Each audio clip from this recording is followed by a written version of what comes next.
Margaret figured out that if you just say you want a sound effect, the editors will totally put in a sound effect. And I was like annoyed with her earlier because she'd be like, editors, can we get an eagle screech in here? And then when you watch the episode back, they'll play all the eagle screech sounds. So just so you know, like, I wouldn't like empty the clip on like all the different sound effects that you can do, but I just want you to know they're at your disposal as we go through the episode. Yeah. Well, if your brain rot is as severe as mine, then now you think in the sound effects. Okay. Well, exactly. Anyways, for those who aren't familiar, this is Betsy Grunch, MD, our lady spine doc, and we are thrilled to have you on the show with us today. Pleasure to be here. Yeah. I think we have a long-term mutual parasocial relationship, and then we met recently in person for the first time, which was pretty fun. So Margaret, I don't know if I told you the story of how Betsy and I first met and kind of hung out. It was at a Figs photo shoot a couple months ago. I'm curious how the first meeting was for you, and I'll tell it from my perspective, which I think it was like 4:30 in the morning. We were going to like drive up to this ice skating rink, or maybe it was like 6 a.m. It was really early. It felt like 4:30. Yeah, it did. And then you come up and you're in like a skull and crossbones t-shirt and ripped jeans. And I think you like dabbed me up. You were like, "What's up, Preston?" I was like, That's right. I was like, "Yo, Lady Spine Dog is a bro. Like, this is awesome." I had my trucker hat on too. Yeah. I didn't even see the trucker hat. So, and then from then on, I think we kind of vibed the whole weekend. We made a lot of TikToks together, and then it was just fun to have someone who is excited and wanting to make videos or ideas. You can see like the medical side of someone, but I think in you, I saw the like content creation side of someone, which I don't see in a lot of other people that I'm around usually. So it was like fun and special for me. Yeah, I love hanging out with people that make videos because I feel like they understand me, because my mind is always like, "Oh, how can we turn this into a video?" Yeah. So like, no people I like totally vibe with, or like ones that like understand me and like are not ashamed to do whatever in the middle public. And that's Preston, right? So like no shame, whatever. He wants to throw some popcorn down his shirt, let it hang out, steal a bunch of snacks, whatever the case is, make himself look like a total fool. He's game. Yeah. And if I'm getting positive reinforcement from Betsy, then like I'm just going to amplify it. That's right. But no, that was fun. I had a great time. That was like one of the most fun weekends I had in 2024. Yeah, I really enjoyed that. And then for anyone who's listening, curious, Lady Spine Doc is exactly the same in person. I think she has like such a good way of coming through authentically. And it was weird. It like felt like I was hanging out on your page, but I was like, oh wait, this is like a human being in person, and it's the same. So yeah, authenticity, baby. Hey, yeah, name of the game. You get what you get. So I think that weekend or week, whatever you guys were together, Preston texted me and was like, "I think we're gonna get Lady Spine Doc on our pod." I was like, "Do it." He did. He asked me. He hit me up. I'm like, "Of course."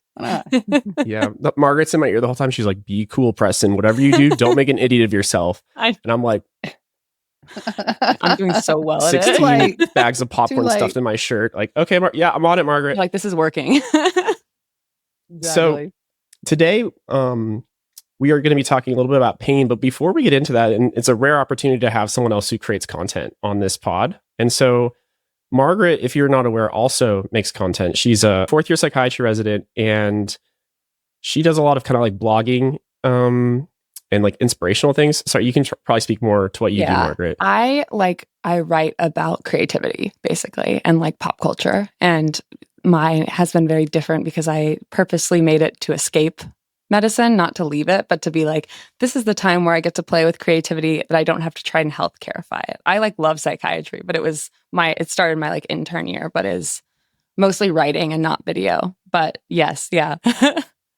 And I think what's funny that's what a lot of content creation does for a lot of healthcare providers. It allows us to like be creative, incorporating what we know, but also like just letting us do our thing. And it's fun. Mm-hmm.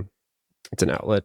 So funnily enough, we've all, I think, had our viral moments and possibly some controversial ones. So our icebreaker today is, what was the story of your first viral video? Or one that felt viral to you. Like, what was that experience like?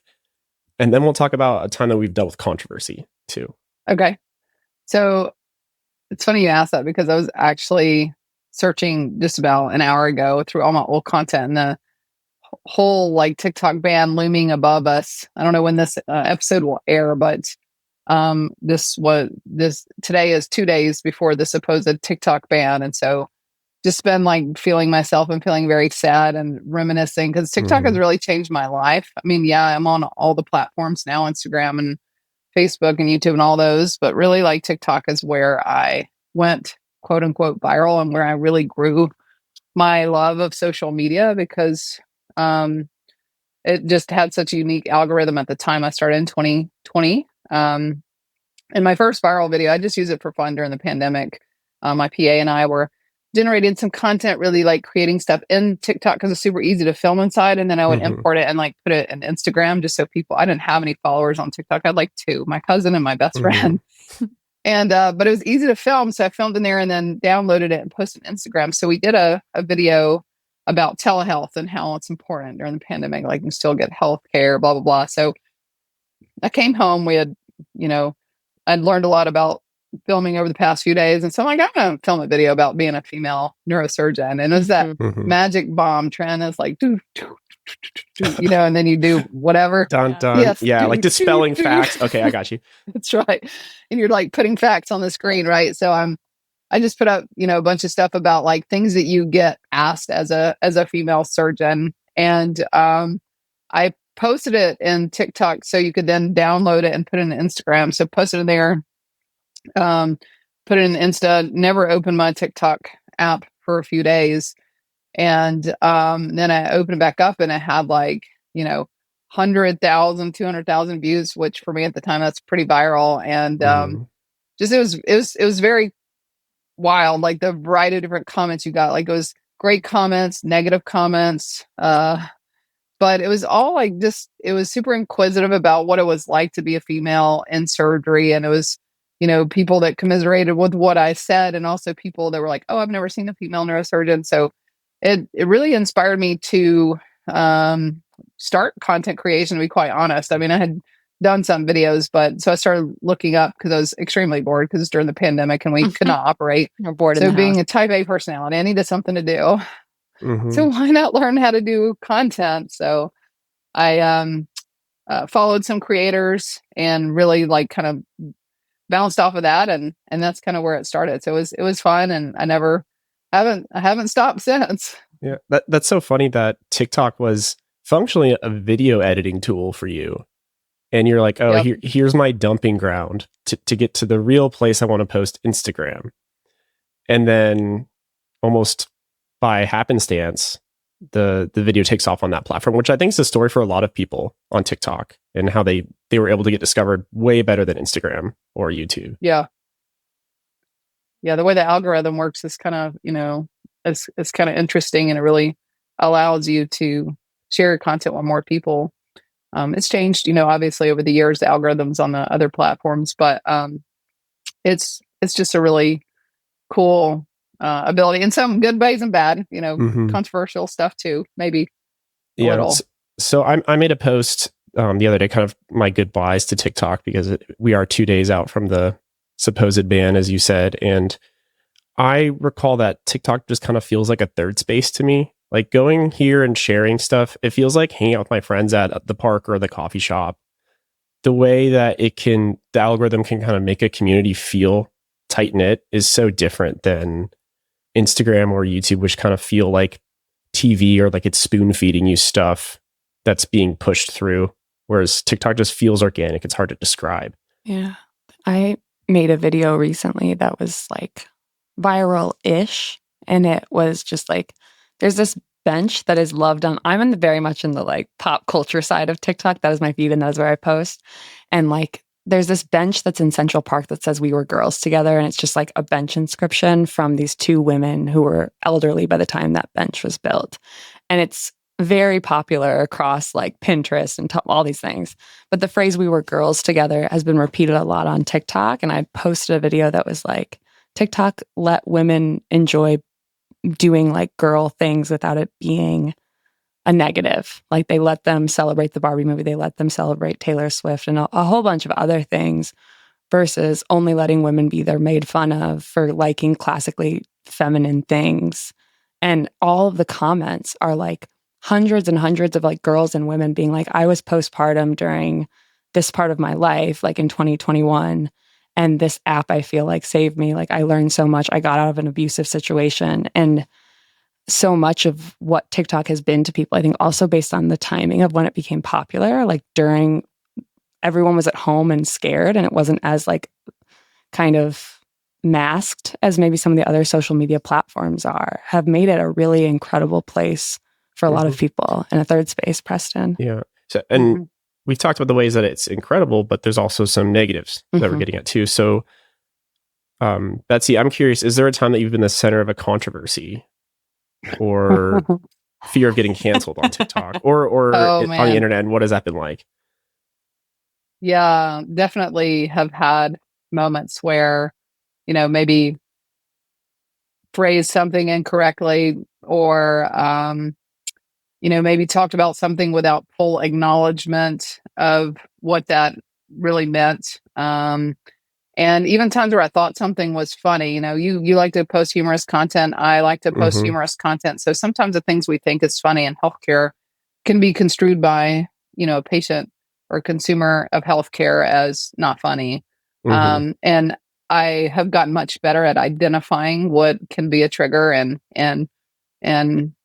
not posting things like that, or even things simple as just talking about, sometimes just if I post a lot of content about feminism and being a female in a male dominant field, and that will really ruffle people's feathers. And last week I did the Shania Twain "That Don't Impress Me Much" trend, had like 8 million views on TikTok, and I had people calling my office asking for me to be fired because I shouldn't be, posting stuff like that. And I've had people report me to the hospital and stuff like that. I mean, obviously, the people that are in our department, I mean, they understand what I do, and it was just people get so angry. I've had so many Yelp negative reviews. I mean, they're not my patient, and those reviews are really important for providers about how patients gauge your interaction. So it can be a little tough sometimes, but you know what I always say? I mean, if I can survive neurosurgery residency, I can survive content creation.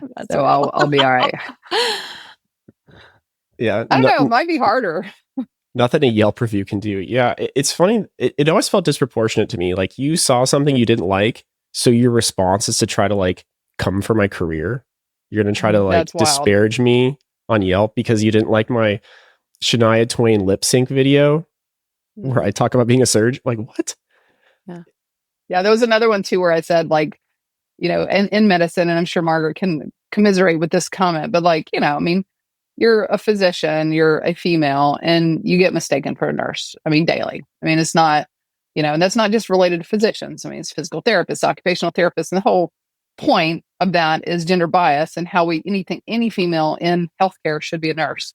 Not saying that I'm any better than a nurse or feel, superior to anybody. It's just more of a kind of accenting or putting that in the spotlight that, hey, we can be doctors, we can be other healthcare professionals too. And so that content tends to also get people hot for no reason. Yeah, I've noticed that, I think, from the outside, where you'll say like, please don't mistake me for a nurse. I'm a doctor, I went to medical school. And then there's all these riled up people saying like, what's wrong with being a nurse? And I don't know if you're like standing on the right hill to try to fight that battle. Like, I don't think there's anything wrong with hoping to be addressed by your deserved credentials because you went into a career. You know what I mean?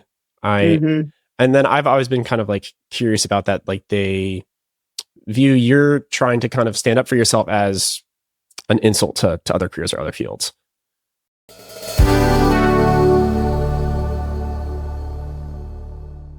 Okay, so if there's a skip, it's because we had some technical difficulties. A car drove through Betsy's office and she had to perform surgery on them. But now she's back online. Surgery. I'm back with a better set of headphones. Yeah, her AirPods came out in the crash and she had to go get the Maxes. They broke. So we've been talking about kind of dealing with controversy on our online presence. And Margaret, who tries to shy away from that, I think, by mostly writing and not showing her face in a lot of her content, was recently in the seat of controversy. So Margaret, tell us about what that was like. Which I did do via writing and without showing my face, which is, I think, impressive. It's hard to do. Yeah. Incredible. Yeah. So I really pissed off wellness TikTok, and some people I fairly pissed off because you can't have context in some of these. Yes. I made a post about an article that I wrote. I write a Substack, like a newsletter, and I do a wellness series on it that's like, where is this coming from and what does the literature actually say? And I did one on the marketing around like Pilates and bar to women and the kind of messaging that we get, and then the history of exercise and how it's been spoken of to women not that long ago.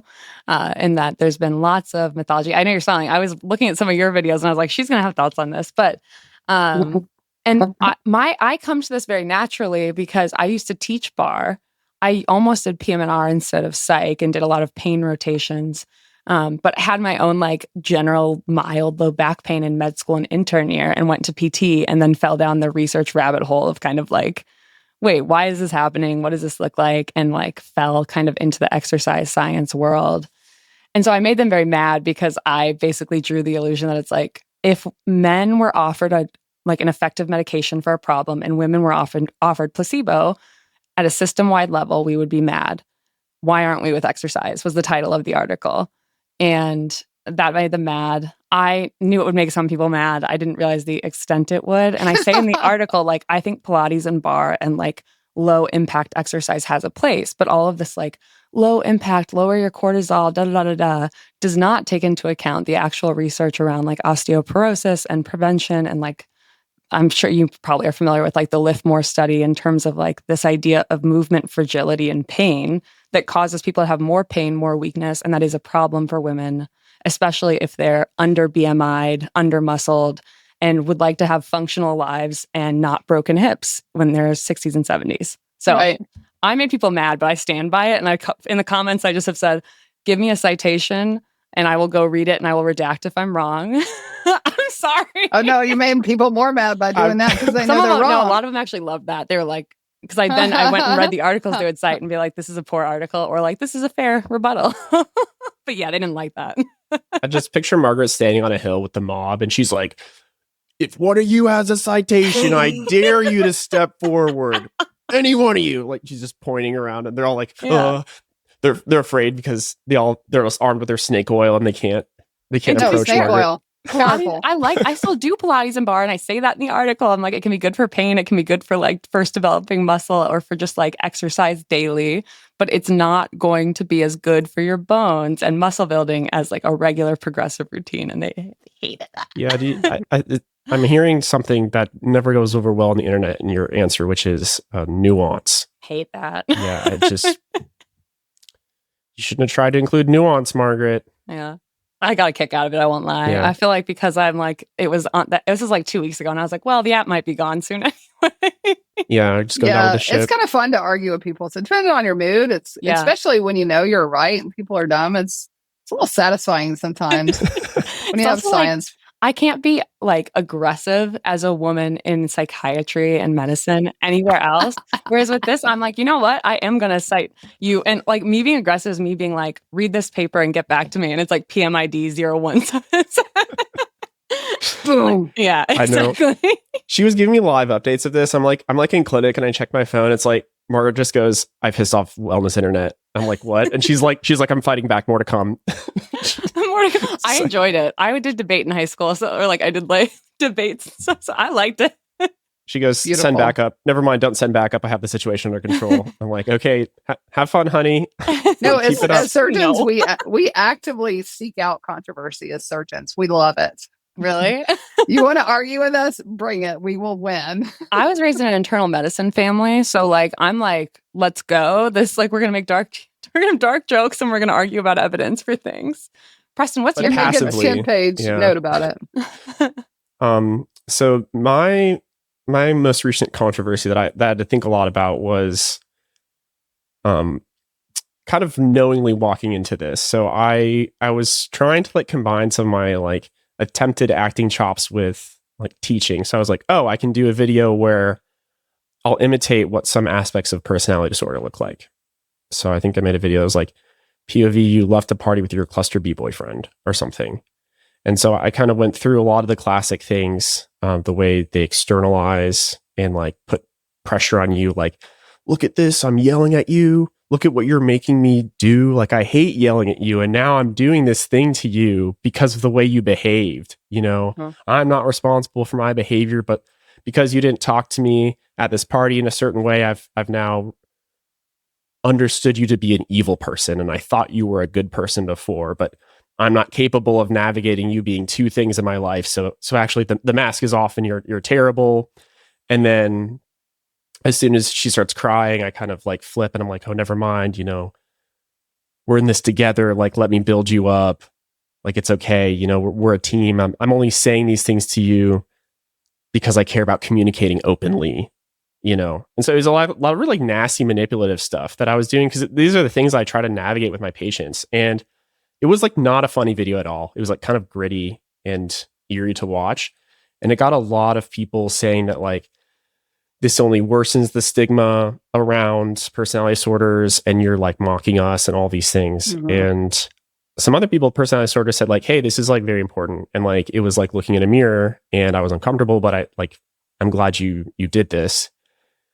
I ultimately took it down. So it was actually kind of like, there are a lot of strong forces in support and a lot of forces of criticism. So I was kind of like, okay, how do I feel about this? Because I thought there were good arguments on both sides. And I think that makes the controversy really tough because it's like you said, it's easy to argue with people when you know you're right and they're wrong.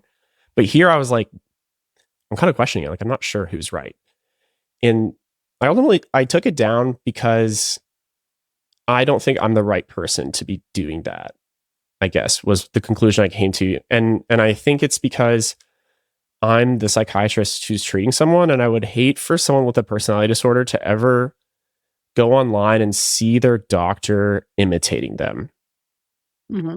I think that's ultimately how I came to this being the wrong conclusion. And I don't think it means we can't try to point out real life examples of this thing. It just means that I can't be the one to go on stage and do it.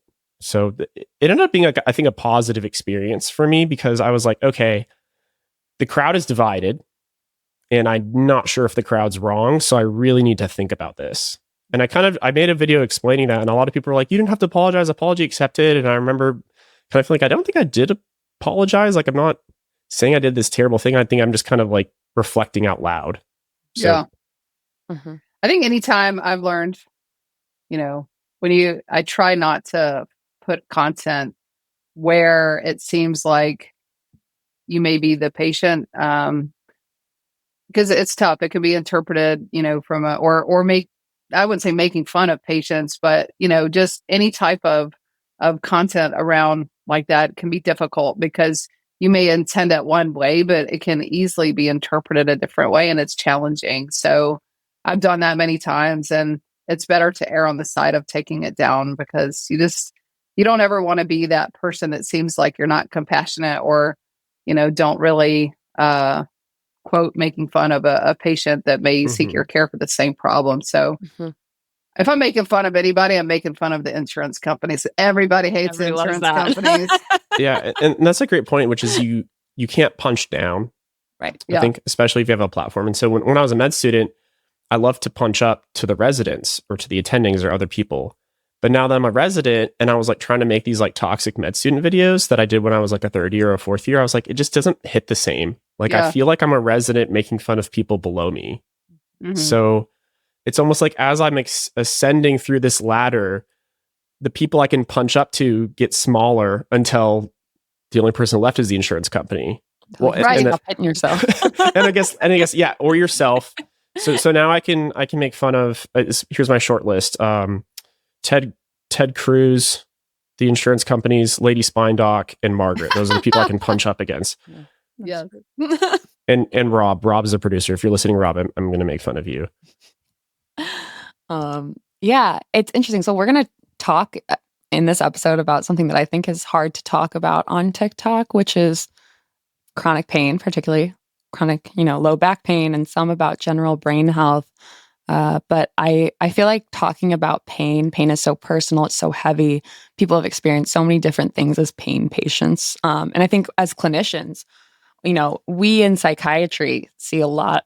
We kind of, I feel like sometimes are the end of the line for pain. It's like, let's just send them to psychiatry because they don't need a surgery. They don't need an intervention. PT and we kind of try and help them cope in some ways.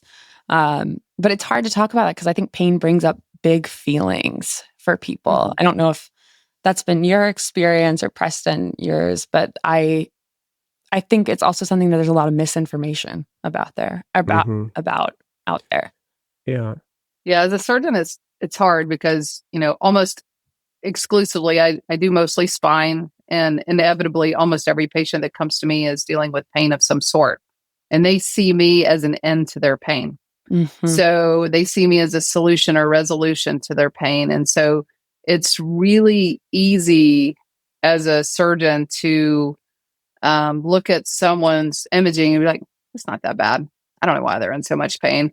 But if you really take a step back and think, okay, well, anything can be a pain generator. And so really just trying to understand and navigate what potentially could be the pain source and understand people feel and interpret pain and differently. So one person that has one image and the next person that has something 20 times worse. I mean, you might have 20 times more pain in the quote unquote, not bad MRI. Mm-hmm. And takes a lot of insight and listening skills and compassion that unfortunately in our profession, a lot of us lack. And it's really hard. It's really hard to see patients that come and see me and be like, I've seen 3 or 4 other surgeons, and then automatically people think they're crazy because they're on their 5th opinion, but no one's listened to them. And it's so satisfying for me to have those patients to listen to them and say, yeah, they didn't hear you. Like, I understand, and we're going to figure this out together. And sometimes we can offer, a solution they've never been offered before. Sometimes we can't. Sometimes it is just a listening and understanding and validation that can help them, even if we can't help with their pain. So it's very important in our field. And I think we're just raised as being very distant as surgeons, and it can be challenging. Yeah. Well, these mind-body problems, I think I work in eating disorders, and the mind-body problem I find really interesting, but I think it ends up being in modern healthcare. This kind of, if we don't value primary care, if we don't value people's like medical homes, the things that are mind and body don't locate to any specialty necessarily cleanly. And so they end up, I feel like, really going in between different clinicians, and are there clinicians having conversations? Is it multidisciplinary? And it makes it so they feel like they're kind of battling it alone. You kind of said, like, I'm going to be in this with you and try in my way to connect you. And I do feel like that's such an important part of pain care, that the current model in a lot of places, and I'm in an academic setting, even here, right, like don't necessarily address well, which is a shame because I think that's a core part of, as we know now, good pain care. Yeah, it's easy to let your pain fall through the cracks of the system. Yeah. And everyone can diffuse it. One thing before we go forward that I think I want to have a good definition on, and I think this is something maybe I've been a little bit too afraid to ask, but what is pain? I think it's something that we think and kind of know about ubiquitously, but like really, what is the experience of pain, I guess? And Betsy, I'm curious what you think as someone who operates on nerves all day. Yeah. I mean, I always explain pain to patients as the way your brain interprets your body. And in some ways it's, something quote unquote pinching it, something pathological, something we can fix. I can go in there and do this and fix this. And sometimes it's more of like the just intrinsic wiring of the way our neurological system is. Sometimes it's multifactorial. It's the way we're cope with certain things from a psychological standpoint. And it can be a combination of all of those too. So you can have someone with pathology, but also have some potentially psychological overlay. And then you have so much more confounding confusion into how you can offer solutions. And those are the most difficult patients because it takes a lot of time, right? They've expressed their pain, and it's so like they almost feel like they're crazy because they've been told that by people, and they almost believe it themselves, kind of. And then to try to really get to the nuts and bolts of how you can it takes a lot of time and a lot of relationship building and honesty. And in this healthcare model, we just don't have that. And it can definitely be challenging for sure. How long do you have with a patient? I mean, really, like, I see anywhere from 25 to 30 people a day, which is not a lot, time. But I will say, most of the patients I see are follow-ups that are pretty quick. If they're post-op have a decision, they don't have a lot of complaints, but I really try to dedicate as much time to that patient needs. So if I'm, running an hour late, I mean, I'll just deal with people being mad as long as I'm spending enough time, with the patients that I need. Some patients need, 30 seconds. Some patients need, 30 minutes or more. And I don't know. I just try to space out the appointments in which, a new patient's going to take longer because you need the relationship building type skills. And, I'll tell them sometimes, hey, we're going to continue to figure this out together, and we're going to, do this test or this test, and we'll regroup on it. And if we don't have a solution at that time, we're going to reconvene and try to figure it out. So, I think the biggest part is just validation and listening. Yeah. So if I come to you and we have, let's say at most 30 minutes to go over my chronic pain, and you're my fifth specialist, how do you approach like managing expectations to that person who's like, Dr. Grunch, finally you're here to take away all of my pain. You're a means to an end. Yeah, those are heavy. So if I have somebody like that, I definitely attempt to have those identified as being the last appointment of the day. So I have that time. I don't feel rushed as a provider either, because I don't want to have them feel like they're rushed, because then they'll close down. So, a lot of these we try to even have, I have a PA that's always with me that can maybe go in and get the history before I go in, so we can kind of nail out some of those fine details and clarify some of those things before I even get in the room, so we can really just divulge into the situation. So different ways of doing it, but it can definitely be challenging. The biggest thing is just scheduling and identifying when you have those types of patients and how you can best serve them. Yeah. It's in the psych training 4 years.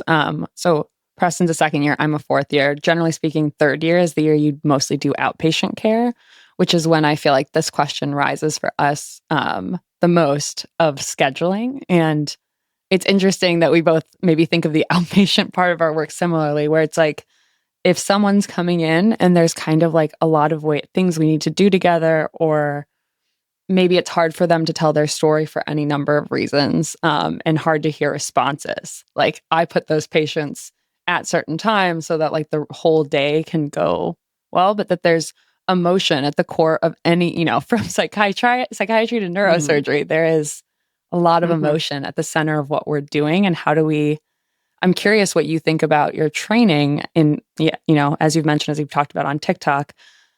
In some ways, to do neurosurgery, like the operating part well, you have to make it through very difficult conditions without any of the like malignancy that might be in a program. And I wonder, I think you clearly have like a lot of warmth. Like, how have you kept that part of yourself? Because my surgeon friends from med school, I think that has been one of their fears or things going through training is like, were you getting the warmth, Margaret? I'm not seeing it. I smiled for those who are just listening. It was a joke. No, I think our training is so, like, I hate to use the word malignant, but it's hard. You don't want your brain surgeon not having a tough training, because we're dealing with life and death situations every single day, having conversations about cancer, about death, about, very, very hard to talk about things.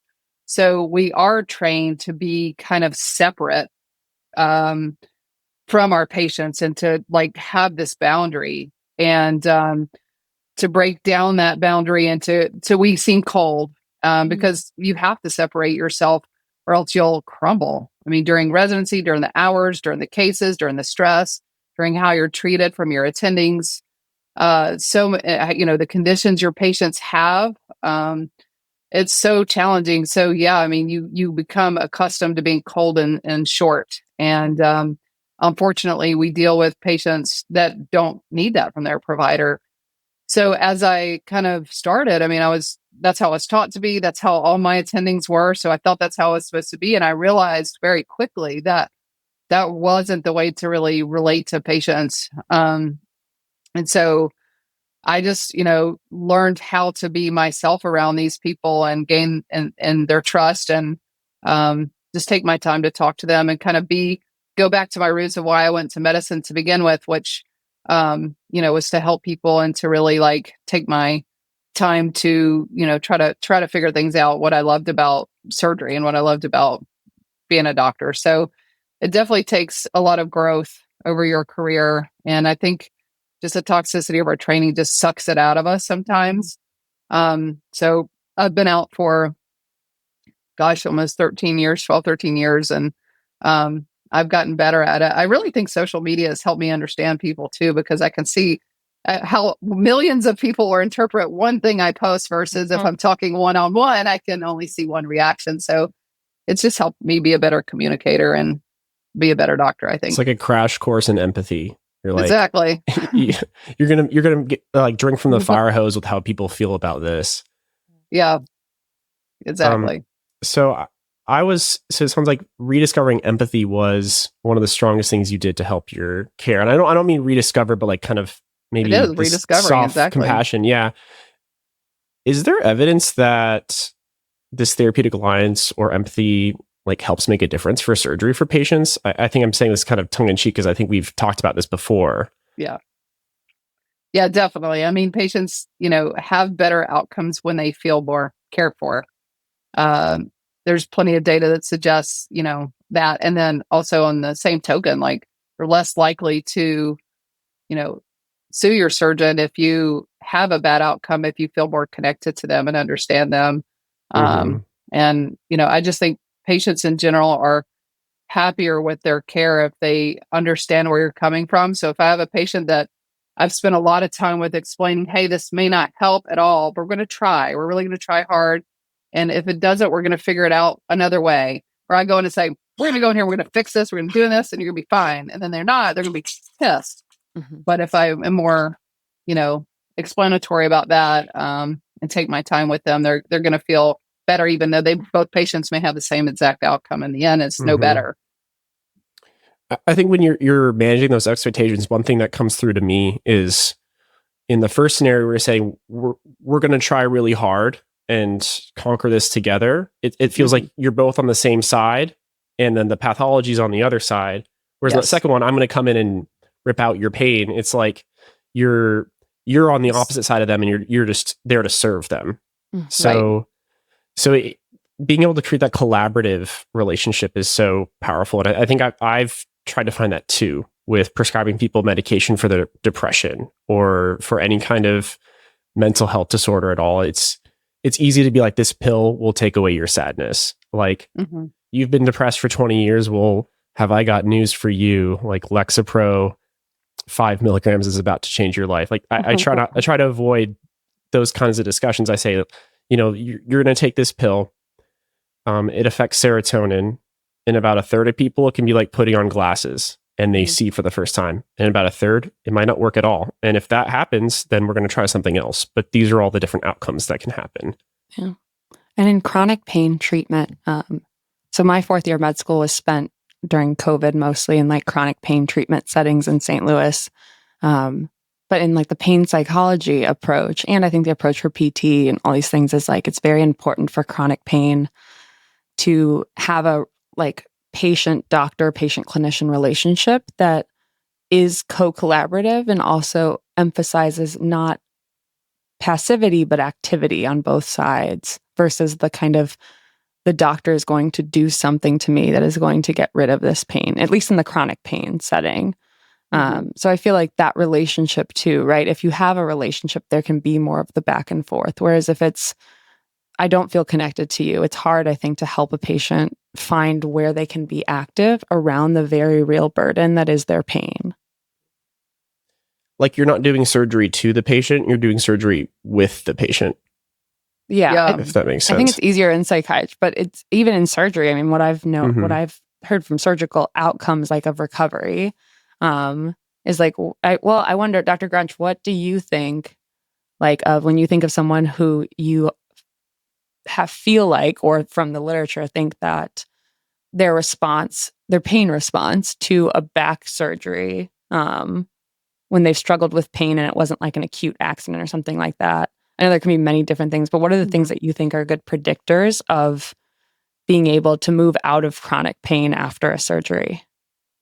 Yeah, definitely, their socioeconomic setting is crucial. So patients that have a lot of support behind them, underlying, mental health disease can be very important to kind of predict outcomes and what their overall situation is. And I think it's just those kind of things of just kind of understanding the situations patients are in, what they deal with every day at home, what their mental health is like, plays into so much of our surgical recommendation as actually, looking at their imaging and figuring it out. And that's where I see a lot of failed back syndrome and failed surgery, spinal surgery. I think that's the major reason why back surgery gets such a bad name is like we suck as a group of physicians at choosing good patient surgical candidates, choosing the right surgery for the right patient. Because I can have a patient with something crazy going on in their back and do this massive surgery on them, and imaging looks great, but they still have pain. And it's like, well,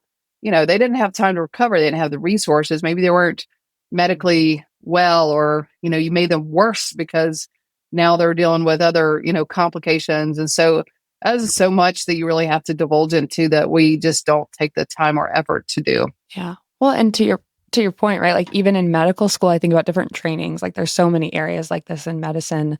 Like maybe during the first 2 years of lectures, you get like a couple hours on pain. And during your clinical time, maybe I was lucky because I could choose. I will tell you, I was someone who went to med school and was like, I never want to be in the OR. Like get me to psychiatry as quick as possible. So I actually did PM&R, anesthesia, and like rheumatology were like allowed as part of ortho. But the like outside of that kind of elective time I had, I don't know that I would have gotten other pain. And similar to psychiatry, like pain isn't across population, across organ systems. And I mean, Preston, is your experience of medical school different? No, we had a paucity of pain training as well, I would say. We like talk about like the opioid crisis, but we don't actually talk about what are approaches and do like take this really seriously and have us do cases and work through learning. It's just kind of like psychology, PT, don't fall into the opioid crisis is like, I don't know. That's kind of, it feels kind of like that's what our education is. I don't think we have a lot of built-in lectures around pain and compassion. And for a young medical student, 20-something years old, who's probably personally never had any pain in their entire life, to try to understand what that's like for another patient is near impossible. So, that experience really is what makes us better providers. And if we don't get that experience, we don't learn. And I think that's why physicians that work in pain get so good at it, just because we know how to like just kind of interpret it and can try to navigate it the best we can. Some learn, some don't, but it's challenging. Yeah, I think one thing that's interesting that can help people frame their comprehensive treatment of pain is to realize that therapeutic alliance, or your ability to talk with someone, is one of your tools in treating their pain. Because I think some people are like, oh, if I'm nice to this person, then they might have better outcomes or something. But really, like, if you're trying to have a comprehensive treatment of someone's pain, surgery is part of it, medications are part of it, but compassion, like those are all measurable effects. So if you want to be the best pain doctor, you need to be competent in all those categories. Which like makes sense. Like I feel like sometimes this comes across like, yeah, obviously connect to your patient, but who has the time? But like if we think about this as a procedure, a procedure, yes, but no, I was going to say, if you think about this as like, if someone came up to you and was like, hey, just met you, I'm going to talk to you for 10 minutes. Why don't you put your hand on this stove?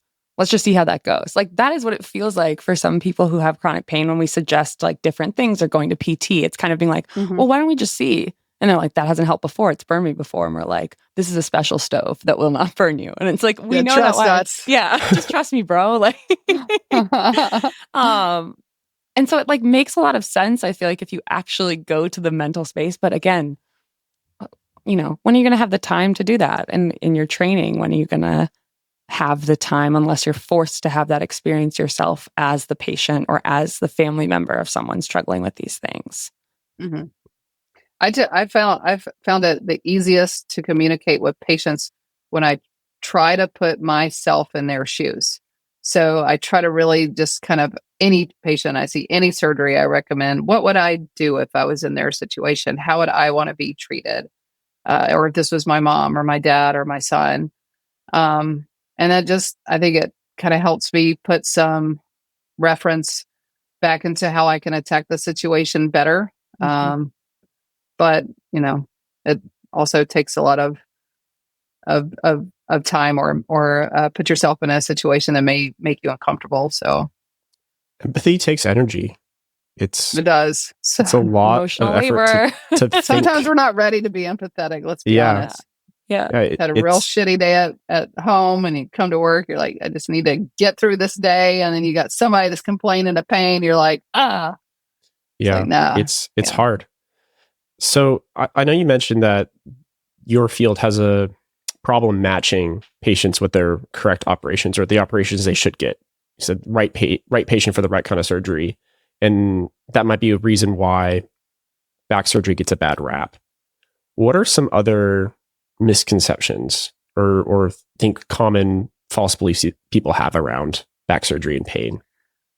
I mean, it's that, but on the other side, it's trust. Like, patients don't want to trust you because they've been wronged before. I've had patients that have had, 8 back surgeries, and they come into you and they're desperately seeking help, but they're also very sus because they have had many surgeries. So what am I going to do? Yeah. Back surgery number 9. Right. How are you going to fix me? Or, that kind of thing is sometimes a little challenging, or you tell them something completely different than someone else has told them, or offer them a completely different surgery. And you have to really invest time into explaining why surgeon A recommended this, but you're recommending this, and why that is your opinion. Those can be hard. And, for someone like me, who doesn't look like any other old white man who's gray in the face and has been doing neurosurgery for 40 years, for a young woman to try to explain to, Grandpa Joe over here, they don't want to trust me anyway when they walk in the room. So that can be hard. Yeah. What when you say failed back syndrome, what does that mean? Just given our listeners might be more psychiatrically inclined. But I feel like this is one of the listeners is Preston, who also doesn't know what that means. And Margaret. Well, he has, but I feel like I've had multiple of my patients who like go for back surgery and come back. Some of them, it's been helpful. Actually, most of mine, it's been helpful. But what do you mean when you say failed back syndrome? It's a cluster diagnosis. I think that just someone that's had back surgery that still has persistent pain, and we don't know why. And we localize it in them. We're like, exactly. Exactly. And it's not necessarily anything specific, but it's just something that we classify as a diagnosis of maybe we don't have a pathological region and back surgery didn't help. And a lot of people get that diagnosis and it's incorrect. They're not failed. They just had the wrong surgery, or they didn't have the right surgery for the right reason or the right problem. The spine is very simple, but it's also very complex because there could be so many different pain generators, and to tease through that is difficult sometimes, because you don't always have a patient that has a normal spine, except for right here it's abnormal. Usually you have somebody that's in their 70s and their whole back is garbage, and you're trying to figure out, like, well, is it this, or is it the forest, or is it the trees? So it's difficult. So I understand that the spine, because it's a bone, is covered somewhat by ortho spine, but also there's that whole spinal cord, which is covered by neurosurgery. So both ortho and neuro have some jurisdiction over spine surgery, right? Does that contribute to this kind of discrepancy in knowledge that patients get? Or have you kind of seen changes in how, or differences in how the cultures of those two specialties approach back surgery? Yeah. I mean, I think it's definitely changed over time. The old school approach, I trained at a very old school type program where we had orthopedics putting in the screws and the neurosurgeons decompressing the nerves, but never did both do. It was weird. Yeah. It was very weird. Then we, but in this day and age, I mean, most people do a little bit of everything, but the difference is how you're, trained. Orthopedics are trained more to look at the bone structures, and neurosurgeons are more trained to look at the nerves. But you'll have, I think now, I mean, you have more neurosurgeons that do spine because, we'll take orthopedic fellowships or whatever the case may be to try to help expand our knowledge of bones and things like that outside of the spinal canal. But I think for the most part, I always get the question, well, who's better? Who do I go to? I don't know if I should go to neuro, if I should go to ortho. I think you just pick the surgeon that's right for you, because once you get out in training, I think all of that kind of dissipates and you just have a background experience in spine, period. And orthos typically have less spine training in residency than neuros because they spend 18 months on spine and then do a 1-year fellowship. So they come out with, almost 2.5 years of experience, whereas neurosurgeons do spine the whole training. So they have 8 years of experience under their belt coming out. And depending on the program, some are spine heavy, some are not. I went to a very spine heavy program. So I got, 6 years of full spine and felt very comfortable, and it didn't do a fellowship. I didn't enfold a fellowship, but whereas you'll have some surgeons do 6 to 8 years of brain stuff, and they really just don't even know how to do the most basic thing, is they have to go out and do, some type of specialized fellowship. But it just depends on your training, really, program. What do you think of, when you're talking about this, it makes me think of a lot of the meds that we are trained to use and understand to the best we can of how they work in psychiatry are also double as pain meds in the chronic pain setting. Versus there are certain meds that neurology is the most comfortable with, certain meds that anesthesia, if they've gone and done kind of a fellowship or more outpatient focused time, might be more comfortable with. And it strikes me, I wonder if there's annoying consults you get. I mean, I don't think surgery gets consults as easily as we do. But if there are misconceptions you feel like within the field of people who aren't neurosurgeons will ask this question constantly, like the kind of consult question you get in the hospital that you're like, I wish you guys, it's like our version of well, capacity is technically this that we talk about as psych. Is there a neurosurgery version of that? Yes, a little bit. I mean, it has to be more fundamental, like surgery. That's one reason why I really like surgery, because it's very black and white. You either need surgery or you don't. There's not like we need to figure this out when it comes to inpatient stuff. I mean, outpatient chronic pain stuff is whatever, but inpatient consults are usually related to acute problems or, something that's very black and white. But we will get the oh, this patient's got back pain, so we got an MRI of their back and it shows, degenerative disc disease. So we need a consult. It's like, if you MRI'd every single person in this hospital, they will have degenerative disc disease. We don't need to see that. We can see it in the office.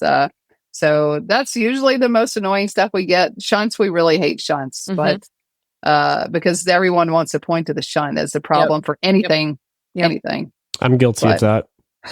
I've pointed to one of many shunts in my short tenure in the hospital. Sorry. Yep. We love those consults. I feel like it's interesting because it's such a different set of skills to do psychiatry versus and the culture you exist in for the years you're in training is so different, and so it makes communicating across these, I feel very difficult, even if what we're all dealing with is someone's having chronic pain. I feel the thing that made me start being why do we do what we do in the hospital? And is that always guaranteed to be the right thing to do?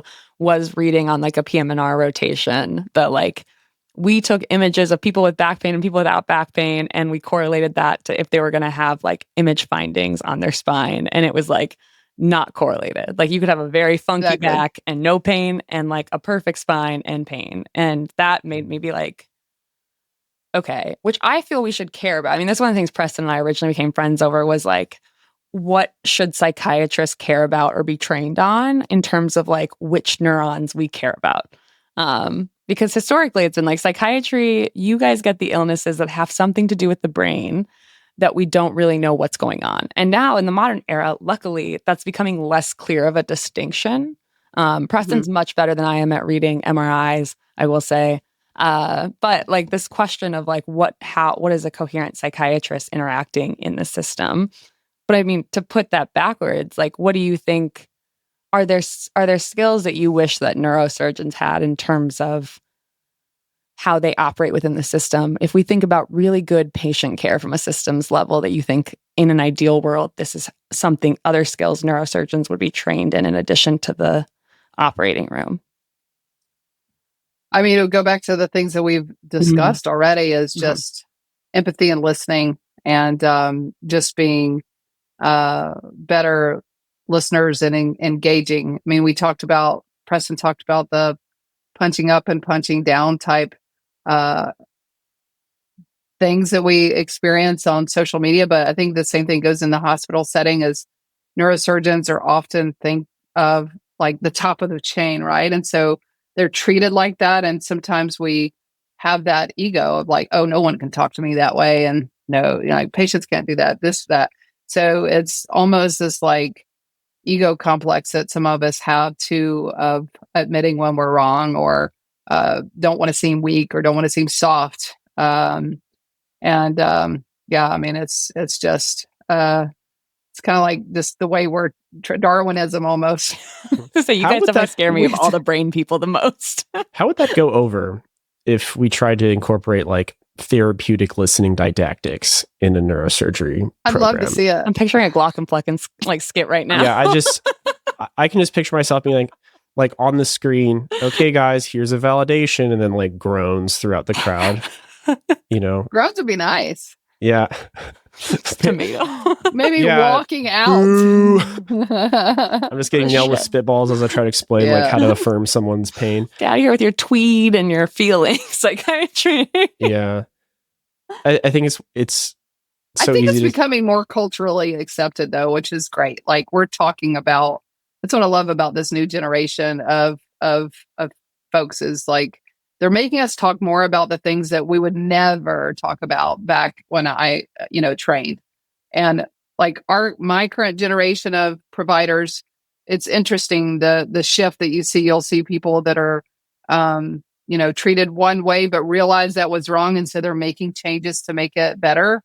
And then you'll have some that are still trapped in that very old school thought process. And it's getting more faded out, but there's still so much of that is ingrained with us and ingrained within our personalities, because that's the way we were quote unquote raised. And it'll be nice to see that type of thought process kind of slowly dissipate out. And I think the more diversity that we have within our trainees will really help with changing that paradigm. So did you know they used to drink whiskey in the psychiatry hospitals? Yeah. Like we didn't have benzos. Yeah. We didn't have them. It's that or withdrawal. So whenever Betsy's talking about like the old school way of thinking, she's probably talking about, I just picture this like dark, gloomy basement where there's like lightning strikes, and then someone's yelling at you while you have a drill in your hands and you're trying to open up a skull. When I picture old school psychiatry, I just picture some dude in a tweed jacket ripping a cigar and like drinking a handle of whiskey, talking to someone about how we have a new medication called Thorazine now. It's going to solve all of our problems. Well, we're not going to get into lobotomies today, but I skipped right over that one. You said we're going to skip that part of our history. The overlap between our specialties. Yeah. Lobotomies. Yeah. The bad time in psychiatry when we tried to play neurosurgeons. Psychosurgery? Is that what we called it? Psychosurgery, yeah. Although there are still lobectomies at times in extremely severe cases that are not lobotomies and are much more specific. But So one other topic we want to talk about that I feel like is related to all of this is just the concept of central pain sensitization.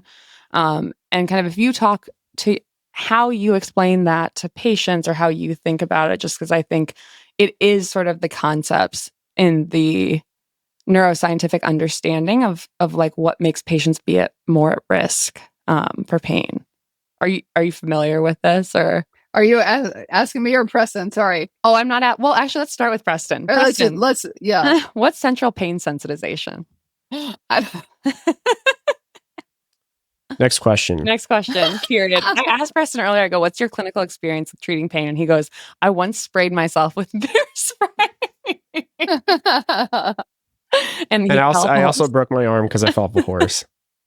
Yes. That's my pain background. Okay, Preston, give us a good faith guess. Central pain sensitization. Yeah. So enter cricket sounds. Yeah. Okay. Yeah, thank you. See, she gets it. I'm thinking. So now the grinding sound, or the car crashes sound, just like. Yeah, have you seen that episode of SpongeBob where Squidward's like, "What's that smell? Is Patrick thinking again?"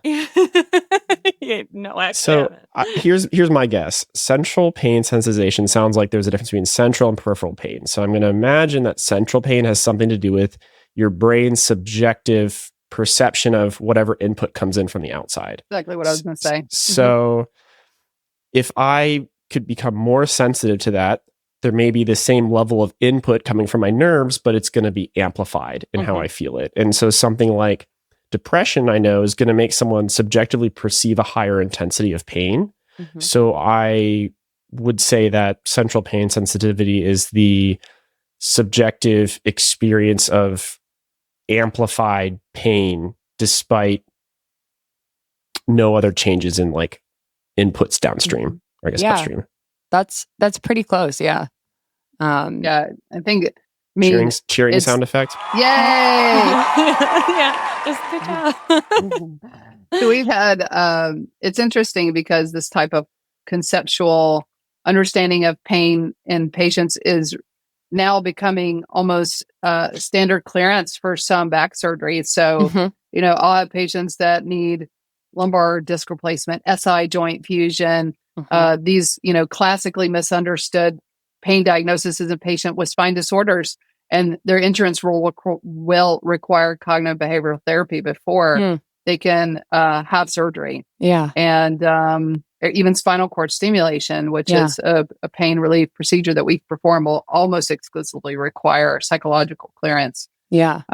So I think we're understanding a lot about that in our field too, and how there's some overlay. Yeah. I feel like that was something. So I worked with a pain psychologist in med school, and central pain sensitization, just to come back to it. One, I also want to say, anyone listening to this, Stanford has really great resources they update every year. The Stanford Chronic Pain Guide in particular is a free 90-page PDF. They update it every year. There's illustrations you can use with patients. But the idea of central pain sensitization is acute pain is helpful, right? Like we all know this. Like if you touch that stove, like we told our patients to in my metaphor earlier, you draw your hand back because you get the acute painful stimuli. But what the way that sight kind of comes into pain is in chronic pain, the likelihood, Preston, like you're saying, of pain signals basically going on for too long or too much, to the point where basically the threshold for different nociceptors or pain receptors throughout your body, and in particular areas under certain pain conditions, functionally are damaged by inflammation and misfire, and can be kind of constantly firing, kind of like having an alarm clock that won't turn off. And central pain sensitization is the idea that there is some way in which if someone has acute pain that transitions past the plus 1 or 2 months after when you would normally think the tissue would heal or the injury would heal, that there's a way in which there is a centralizing or kind of upper higher order brain function happening that makes them more likely to continue to have and maintain that pain signal, versus kind of being okay, the danger is no longer here. We can turn off the alarm. We can turn off the system. One of the things that I think is really interesting, and Dr. Grunch, I'd be curious your thoughts on it, is that we know that if someone has one chronic pain condition, they're more likely to develop another one. And so this matters a lot when we think about like kids and adolescents or young adults, that if they have chronic pain already, obviously that is difficult in and of itself, but wanting to prevent further chronic pain developing. And so central pain sensitization is sort of the term of how does someone's nervous system across the board kind of become more likely to interpret normal stimuli as painful. Yeah, I mean, it definitely is something that we have to try to navigate and deal with. And it's I think we're understanding more about it, but it's just something that, at least in our training, I mean, we're not even remotely talked about that as even a possibility. It's like, orthopedic surgeons, broke bone must fix. It's kind of like neurosurgery, bad MRI must fix. So there's not like a lot of understanding of that, but I think it is very important to understand that and how our patients may heal and recover from any type of procedure that we may do. So it makes me think about targeting mood, like you said, CBT being a requirement before you pursue a spine stimulator or surgery, as a way to kind of adjust someone's subjective perception of their pain. Tramadol has been something I see a lot of patients that take, and what's fascinating to me about that is that tramadol functionally is not as strong as an opiate. It's metabolized into something that has pretty potent opiate effects, but if you go pound for pound, it's pharmacodynamically closer to like Effexor or Cymbalta. And so I've had a lot of people that say like, hey, tramadol did the most for my pain out of any opiate I've tried. I've been on oxy, I've been on hydrocodone, but tramadol made the difference for me. And it makes me wonder, like, is this because they were actually getting the mood benefits of tramadol, which has a lot of noradrenergic and serotonergic activity? So it's almost like we treat your depression to treat your pain has kind of been the approach I've taken to those people, and I try to kind of sell it like that. So we know that SNRIs can help with pain, but it just makes me wonder, if we know that depression changes how we interpret pain, then couldn't an SSRI or even like CBT indirectly be a treatment for pain? And I feel like that connection gets a little bit lost. Yeah. I mean, that is standard of care, like across the board. Like one of the things we know, I was reading the kind of like neurobiology chronic pain chapter before this episode, and like the standard of care for chronic pain is that we would get them on like an antidepressant in some ways, even if they don't necessarily have depression, and like that we would modulate from these kind of top down way versus like surgically is more sort of bottom up modulation. I feel this gets at the point too of the system of like, who knows the whole pain system? And for the amount of people, I mean, I think 100 million people in a recent clinical like review, the clinical guidelines from 2018, it was like 100 million people in the US suffer from some form of chronic pain, with the most common being low back pain in the US alone. And that's such a huge, it's one of the biggest reasons for disability and for missed work and loss of like quality life years. But where I feel like all of us from every different specialty can say like, where do these patients go that they get access to the best and like most studied care? Yeah, I don't know. It's tough. I mean, I think that's why it's so important to kind of understand that it has to be type of a teamwork type approach and a collaborative environment amongst all of the patients on their care team, from psychology to psychiatry to, to surgeons, to pain doctors, to therapists and everything. Because it can be complex. It's muddy. It lasts a long time, and requires a lot of teamwork. So as we start to wrap up, first of all, thank you for your time, Betsy. Really appreciate you coming to chat with us. Hopefully, this podcast wasn't as painful as no, it's I imagined it would be. We had the tomato just coming on the screen. Yeah. So we like to end by saying, if you have any products or kind of projects, things you're working on that you'd like to use this chance to promote, the floor is yours. I no, I just I started my own website / clothing line recently as a I think kind I have of your hat. Keep talking. Yes. As just like, I don't know. I mean, it sounds kind of cringy if you think about it. Like, why is a surgeon making hoodies? But it gives me, I really am using my platform, obviously, for education purposes. There you go. But I really just enjoy just trying to inspire people, whether it be pain patients to understand their pain or somebody to understand, what their diagnosis is, or even like a pre-med student thinking, hey, you can be a mom and a surgeon. And just inspiration has kind of been my underlying, like, just, background of my platform. And I love clothes and, fashion. And so just to kind of translate that to a mode of self-expression has been kind of fun and something that I'm delving into. So yeah, ladyspinedoc.com. We have some apparel to kind of, have that neuroscience love, passion of the brain, of the spine, and translating that into inspirational stuff, and even bringing that into other fields of medicine that I've had some other creators utilize my space as a mode of self-expression for them. It's been fun to connect with people on that type of adventure. So we'll see.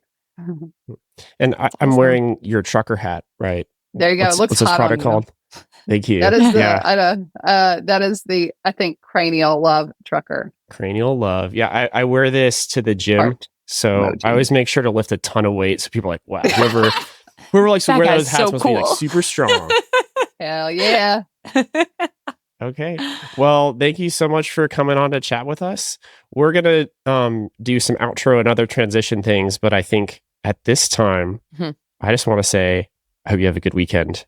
Yeah. It's MLK Day, and us in the future, hopefully this TikTok thing ended up for the better. Yeah. Right now it seems like it's for the worst.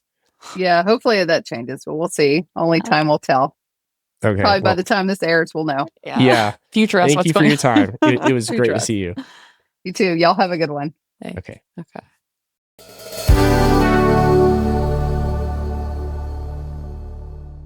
So we are doing our first ever viewer submission questions that we got after our first episode, Preston. Wow. It's like we're a community. It is like the call and response. We're going to sing these questions, actually. Okay, so question 1 is from Avery Kale 13.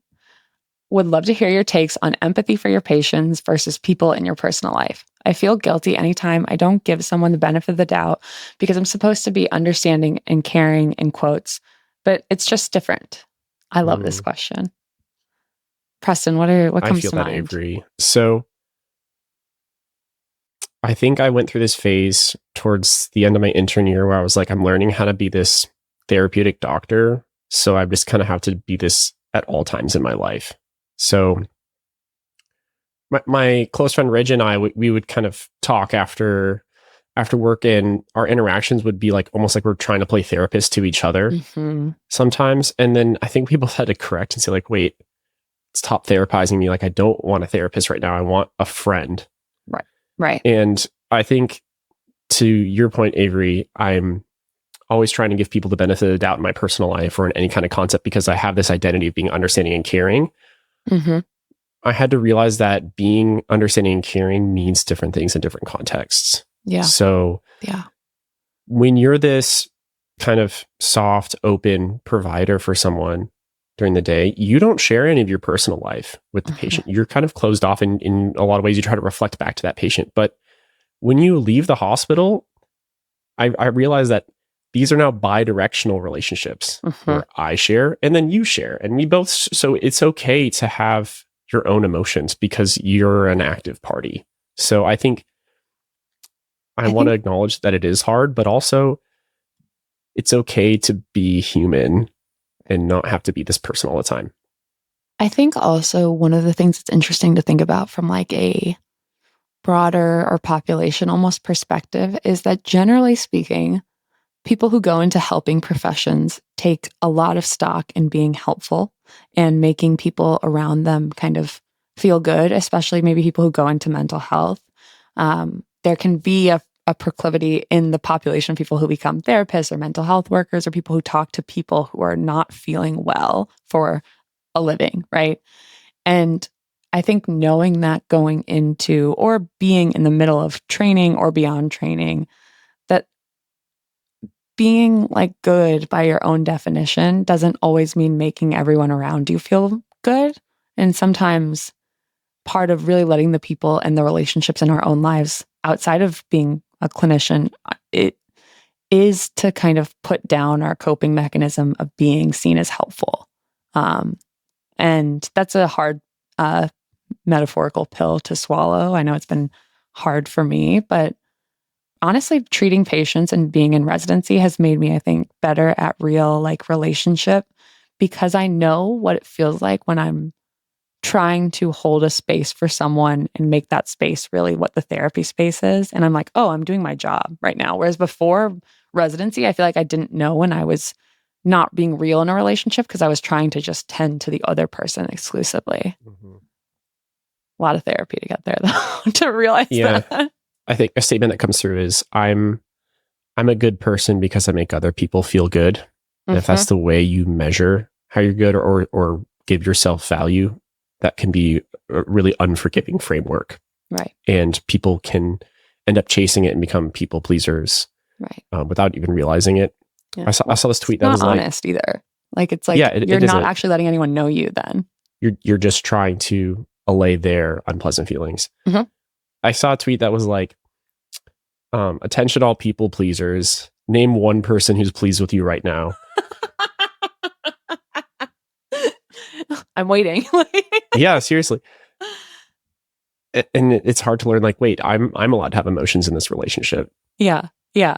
And I don't just exist to be the caring therapeutic friend. Yeah. And it's like, I mean, I think you learn this working in healthcare, like sometimes not giving a medication if it's not indicated or if I'm really worried about it clinically speaking for a patient is the like good clinician thing to do. And so like we can't be phobic of like other people's pain. That doesn't mean we should push it away and be like, don't talk about it. But like, we also can't absorb it. And I think that takes a lot of like reps, like a lot of practice, and that you continually have to do that process over and over to find balance. And also when you're on nights or if you're in like med school and you're on surgery or on the whatever, if you're a future surgeon who like really hates psych and you're on psych, like it's okay for there to be seasons where your relationships look a little bit different because your capacity is different, just like logistically speaking. Mm-hmm. Yeah. Okay. So the next question, this is Monica from the pod page. She said, I've been a big fan of both of your contents for a while, and I loved the first 2 episodes of the show. I'm an M4 and would like to hear you all talk more about balancing heavy feelings and strong emotions you run into as medical trainees. Throughout my M3 and M4 rotations, I feel like I've been thrown into some of the wildest highs and lows in my professional life, being yelled at in the OR for not retracting or suctioning properly, having a patient say I was the one person who made them feel heard and validated, doing chest compressions on a patient and feeling their ribs break, watching a baby be born perfectly healthy after a mother struggled with infertility, watching someone die in the ICU because they have no family, doing a manual disimpaction and being hit with pressurized diarrhea. The profession comes with such extreme highs and lows. I feel like medical school doesn't really teach you how to ride these highs and lows, despite the fact that everyone encounters them. I'd love to hear you both discuss how you grapple with these moments in your training and share advice that you'd have for medical students and residents working through these situations that we all encounter. Well, first, I would say, Monica, are you someone who writes? Because this is a like beautiful description of the like highs and lows I think that all of us can relate to. And if you are, you should look up Laurel Braitman and see if writing is good for you, going to one of her free Stanford virtual writing workshops. I say that just because you sound like a writer. I don't know. I feel like Preston, I'm curious your answer on this because I feel a little further from this as a 4, just because I think as you get settled into a specialty, it becomes less of the up and downs, although there certainly is that in psychiatry as well. I would say similar to the above question, one of the things that skills or processes that like I've had to get better at is not feeling afraid of the emotions that these situations cause in me, and like having a better reflective stance on myself. Like a couple days later, I'm still feeling weird after like an interaction or clinical situation, saying like, do I need to talk to my friends about this? Do I need more sleep? Am I holding too much? Like, what do I need assistance with this or supervision? I think med school, to like get through it, you often have to, like, the culture of medicine is kind of like you put on the white coat and you disappear. And sometimes even in our interior self, we kind of then become like, oh, if I'm feeling sad or anxious or grief or just unsure, we react negatively to that, or kind of make it colludes with our imposter syndrome when we're in med school and makes us be like, is this the right career? Is this like, we don't know how to hold it gently. And for me, a lot of growing into being a clinician has been being able to not just hold my patient's emotions with gentleness, but also my own. Preston, I wonder what you think. So I guess what I interpreted from this question is, we are on a roller coaster in medicine. What's your advice on how to survive the roller coaster? And then she kind of goes through some of these stops. And I guess this is going to sound cliche, but like, keep your arms and legs inside the vehicle at all times. Make sure you're the proper height to get on this ride, which you are. You're in medical school, and know that it's going to come into the station. One thing that like always helped me when I was doing stuff, and the only way to describe it is it's bananas. BANANAS. This stuff is wild that you are experiencing. Like, no one else is going to go through this in their lifetime. No. You know, you may be the first person to see someone live. Like you witnessed their birth. Yeah, that is a bananas experience. And then on top of that, you may be the last person a human talks to. Like, those are things that people in the general population don't deal with. So it is a roller coaster. And what I would be comforted by is knowing that like I'm on track. There are hundreds, thousands of people that have stood in my shoes before me, and there are thousands that will stand after. And I'm kind of just like in a line to do what many have done before. And I think that was comforting for me. I had a mentor tell me, like, when I was nervous about taking the board exams, he said, you know, at some point you just got to nut up and walk in there like every other generation of doctors have done before you and take the boards. And I was like, honestly, yeah. Like, I think I kind of like own that. I'm like, hey, I am a part of this club. You know, I am a physician in training. And like, this is a part of me. Yeah. And I'm a part of it. So I think when I took on that identity, then I didn't need to interrogate whether or not my responses were appropriate or inappropriate. I'm just like, right, here I am. So I think that kind of helped me handle some of those high highs and low lows, because like, I still think about a lot of them. I remember when we have so many scripts about our emotions, like about what does it mean to be a doctor and how would a doctor react, especially when you're first learning and trying to prove to like the people evaluating you that you're a doctor. Yeah. The first patient death that I recall, we go in the room, and it was like one of my first days wearing like the Patagonia vests. You know how like the med schools have those and then give them to you. I was so proud. I was like, I look like a resident. I'm like a third year med student, and she's watching Grey's Anatomy in the hospital, and she's like, it's so fun. It's just like what you guys are doing all day. And then the patient goes, and I've made up names for you because we're an internal medicine team. We all have like 6 rolling deep every time, you know. Yeah. And she goes, she was funny. She goes, you're Grey's Anatomy 1, you're Grey's Anatomy 2, you're Grey's Anatomy 3. And she just listed us off down the line. I think I was Grey's Anatomy 5. And she was joking with us and was excited to go home. And she had been there for some right heart failure, which is, you know, can be like pretty scary and can tank really fast. But she was up and talking to us and happy. And she wasn't my patient, so I wasn't like really following close. And then about 4 hours later, we were doing notes, and we heard a code blue called to her room and go back, and she was down, and she had passed. I guess she maybe had an arrhythmia. Maybe she was preload dependent and her heart gave out. We didn't know why. But I remember we just kind of standing there in the hallway, like watching this, I guess that was a body, have a code run on them. And I like couldn't comprehend that she wasn't going to wake up and talk to me because just hours earlier, I was Grey's Anatomy 5 to her. But now she was just kind of just like a husk of where her soul used to inhabit. And I think like I was so confused because everyone around me is kind of like going through the motions. They've done like 3 rounds of epi. They're kind of like bored. They're like, do you guys want to call it? Like, I don't really feel like calling it. Yeah. And there's this kind of like blasé air because the code team does that like twice a day, you know, and I've never seen it like a body before. Right. I'd seen my cadavers. So I remember just kind of like sitting with that for a long time and being like, is this a normal response? Should I respond to this way? Like, it's now 30 minutes later and the intern's just writing the note. Like they're like just updating the note saying like patient deceased. Yep. And then they're like, okay, nice. Now I have like 4 more notes to write. Yeah. It's not to say that anyone was like callous. It was just that this was like a part of life. Like you have patients die on your team and you have to go take care of other people. So I remember sitting with that for a long time. And then I kind of just realized that this is now a part of me. So each one of these high highs and low lows has kind of just formed me in a small way.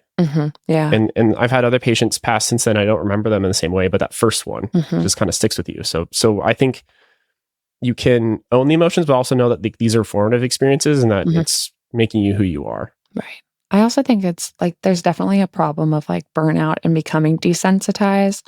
But I in medicine, like in general, I don't think you're saying that, but I think in general that is true. And we can leave space that like, there's a way to do this work, though it's difficult. There's a way to do this work that just because it won't be as hard as the first time doesn't mean you're bound to become cold and desensitized. Like there's a way of still finding this meaningful and it not feeling as hard every time it happens. Does that make sense? Because I feel like sometimes it's like you're either going to like be soft and sensitive and it's going to destroy you every time, or it's going to burn you out and you're going to be cold and like not who you once were. And I do think there's a middle zone that doesn't have to be true. Yeah, I see a lot of people punish themselves because they say I'm not as sad as I should be right now. Yeah. I was expecting to break down and I didn't. What's wrong with me? Right. And the answer is nothing is wrong with you. You're responding like a human. You're responding like a human being would. And yeah. Well, that was fun. I kind of like going over the questions from the listeners. Yeah. Ask us them. We like them. Yeah, we also like want to be helpful. We'll read them off. Thank you guys so much for listening. At this time that we're talking, the first couple episodes have aired, so we've got to see the reception, and everything has been so positive. And it just has been a surreal week. I'm just filled with gratitude. Yeah. And one thing that we want to try too is there's been a couple of you that reached out to about sharing your stories as patients on the podcast. We would love to be able to kind of incorporate that more. I think at the beginning when it was just us behind the scenes, we were getting more medical professionals, but now if there's kind of a chance for us to incorporate you to talk with your firsthand experience about your mental illness or any kind of experience that you think would be relevant, we're happy to hear it. Yeah. And we'll kind of approach it the way curious journalists would, but rather than clinicians. Because in this space, it's Preston and Margaret, the gang. The gang. Yeah. And we want to be really thoughtful for those of you who may be interested in doing this, but also for our other listeners that we recognize the complex ethics of, on one hand, not wanting mental health and patient stories to be so stigmatized that no one knows about them. And on the other hand, recognizing that there is stigma and that even outside of stigma, this is like a vulnerable thing to share with who knows how many. At least it's vulnerable to share even with just me and Preston's cats. So we want to be thoughtful. We want to think about it really creatively with people of how to do this in a way that's comfortable for you and, ethically sound while also getting these stories out there. Yeah, and I think we'll figure it out. I'm optimistic. The other thing, if you have a win in medicine or in the hospital, or just like a little success that you want to share, we want to hear it too. So just leave that in the pod or on a comment somewhere, and then we'll start to try to read off the wins, because I think if I can't have a win, I want to live vicariously through you guys. So I want to hear the little successes you have throughout the day. If you have any other feedback, we're here to hear it. Let us know how the show was. Come chat with us at our Human Content Podcast family. We're on IG and TikTok at Human Content Pods, or you can contact the team directly over at howtobepatientpod.com. Shout out to all of the listeners that left these reviews and the ones we read off today. Thank you. As Avery and Monica, you guys are awesome, and you're the first listeners that we read off. You are. So, wow, you're our first. Thanks again for listening. We're your hosts, Preston Roche and Margaret Duncan. Our executive producers are me, Preston Roche, Margaret Duncan, Will Flannery, Kristen Flannery, Aaron Corney, Rob Goldman, and Shanti Brooke. Our editor and engineer is Jason Portizo. Our music is by Omer Benzvi.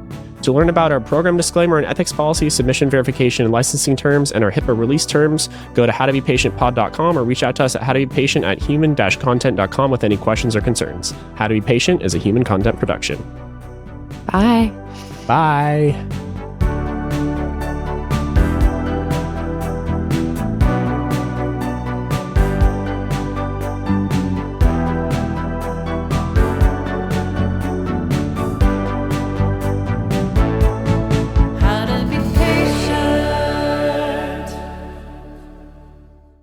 Thank you for watching. If you want to see more of us, or if you want to see, this is Lilac, she's my cat. She's going to be waving her hand at one of the floating boxes, which will lead to more episodes. Lilac, point to the other episodes.